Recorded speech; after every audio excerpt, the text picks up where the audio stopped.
வணக்கம். 3 நாள் பயணமாக பிரதமர் மோடி அவர்கள் தமிழகத்திற்கு வருகை தர உள்ள நிலையில் இன்று இரவு பிரதமர் மோடி அவர்கள் யார் வீட்டில் தங்க போகிறார், அந்த வீட்டில் இன்று இரவு நடக்க போகும் ஒரு முக்கியமான மீட்டிங் பற்றியும் தகவல் தற்போது வெளியாகி உள்ளது. அது பற்றிய முழு தகவலை இந்த வீடியோ பதிவுல தெளிவா பார்க்கலாம். கூட்டணியில் இருந்து பாஜகவை கலட்டி விட்டும் கூட அதிமுகவுடன் யாருமே இன்னும் கூட்டணி அறிவிக்கவில்லை. Doctor Ramadoss, G K. Vasan, Krishnasamy, John Pandian உள்ளிட்டவர்களும் அமைதி காத்து வருகிறார்கள். அதே சமயம் பாஜக பக்கமும் அவர்கள் சாயவில்லை.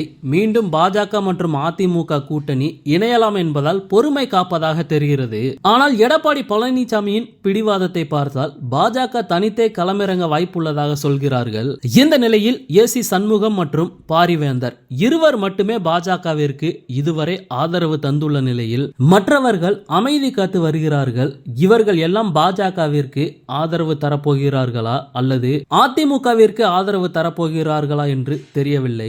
இந்த நிலையில் இவர்களை எல்லாம் பாஜக பக்கம் கொண்டு வந்து பாஜக தலைமையிலான அணியை வலுப்படுத்த வேண்டும் என்ற அசைன்மெண்டை ஓபிஎஸ்க்கு பாஜக மேலிடம் ஒதுக்கியதாக தகவல்கள் கசிந்தன.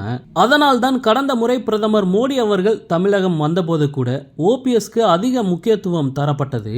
பாஜக மற்றும் ஓபிஎஸ் தரப்பில் கூட்டணிக்கான ரகசிய பேச்சுவார்த்தைகளும் நடந்ததாக கூறப்படுகிறது. தற்போது 3 நாட்கள் தமிழகத்திற்கு பிரதமர் மோடி அவர்கள் வருகை தந்துள்ளதால் அவரை ஓபிஎஸ் சந்திப்பாரா, கூட்டணி தொடர்பாக ஆலோசனை மேற்கொள்வாரா என்ற எதிர்பார்ப்பு எழுந்துள்ளது. மற்றொரு பக்கம் பாஜக நிர்வாகிகளுடன் பிரதமர் மோடி அவர்கள் ஆலோசனை மேற்கொள்ள உள்ளதாக தகவல் வெளியாகி உள்ளது.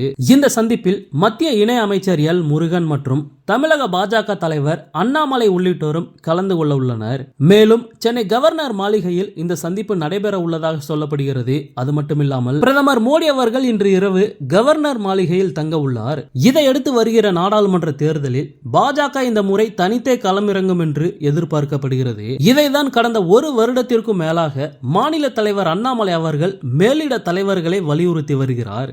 ஆரம்பத்தில் அண்ணாமலையின் ஐடியாவிற்கு செவி சாய்க்காத மேலிடம் தற்போது அண்ணாமலையின் வியூகத்திற்கு மேலிடம் வந்துள்ளதாக தெரிகிறது.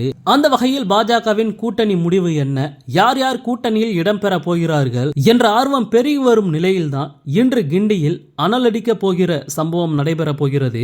என்ன நடக்க போகிறது என்பதை பொறுத்திருந்து பார்ப்போம்.